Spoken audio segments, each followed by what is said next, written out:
ഈ ലോകം മുഴുവനും എതിരായി, ആൾക്കാർ മുഴുവനും പരിഹസിക്കുന്നു. അള്ളാഹു ഏറ്റെടുത്തു കഴിഞ്ഞാൽ പിന്നെ എന്ത് ബേജാറാവാനാ? എന്തിനാണ് നമുക്ക് പേടി? ഒരാൺകുട്ടി ഇവിടെ ജനിക്കരുത്, ജനിച്ച കുട്ടി കൊല്ലപ്പെടണം എന്ന് കരുതി ആയിരക്കണക്കിന് കുട്ടികളെ കൊന്നുകളഞ്ഞു ഫിർഔൻ. എന്നിട്ട് ആ കൊട്ടാരത്തിൽ തന്നെ മൂസാ നബി അലൈഹി സ്വലാമിനെ വളരെ മനോഹരമായിട്ട് അള്ളാഹു വളർത്തുന്നുണ്ട്. അള്ളാഹു ഏറ്റെടുത്തു കഴിഞ്ഞാൽ ലോകം മുഴുവനും എതിരായാലും ഒരു കുഴപ്പമില്ല. ബിസിനസ് എല്ലാം പൊട്ടി, സാഹചര്യം മുഴുവൻ പ്രാതികൂല്യമാണ്, എനിക്ക് പരിഹാരം സൂയിസൈഡാണ് എന്ന് വിചാരിക്കുന്നത് യഥാർത്ഥ വിശ്വാസിയല്ല. അപ്പൊ എല്ലാ പ്രശ്നവും എനിക്ക് അവതരിപ്പിക്കാനുള്ള ഒരു ഇടം ഉണ്ട് എന്നുള്ളതാണ് ഒരു പ്രത്യാശാസ്ത്രത്തിന്റെ ഏറ്റവും വലിയ സൗന്ദര്യം. എനിക്ക് ഏത് പ്രാതികൂല്യ സാഹചര്യത്തെയും മറികടക്കാൻ എനിക്ക് റബ്ബിന്റെ സഹായം മതി എന്ന വിചാരം. നിങ്ങൾ ആലോചിച്ച് നോക്കൂ, അബൂജഹലിന്റെ 100 ഒട്ടകത്തിന്റെ ഇനാം പ്രഖ്യാപനം സ്വപ്നം കണ്ടുകൊണ്ട് വട്ടമിട്ട് പറഞ്ഞ ഒരു കാലമുണ്ടായിരുന്നു മക്ക ശത്രുക്കൾക്ക്.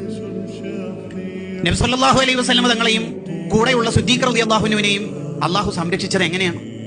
മിസൈൽ സംവിധാനങ്ങൾ വേണ്ട, AK-47 വേണ്ട, വേറെ ഒരു സിസ്റ്റവും ഇല്ലാതെ അള്ളാഹു സംരക്ഷിച്ചത് ലോകത്തെ ഏറ്റവും ദുർബലമായ വീട്, ഒറ്റ ഊത്തിന് പൊട്ടിപ്പോകുന്ന ഇന്ന അഹ്വനൽ ബുയൂത്തിലെ ബൈത്തുൽ അങ്കബൂത്ത്, ചിലന്തി വല കൊണ്ടാണ് അള്ളാഹു സംരക്ഷിച്ചത്.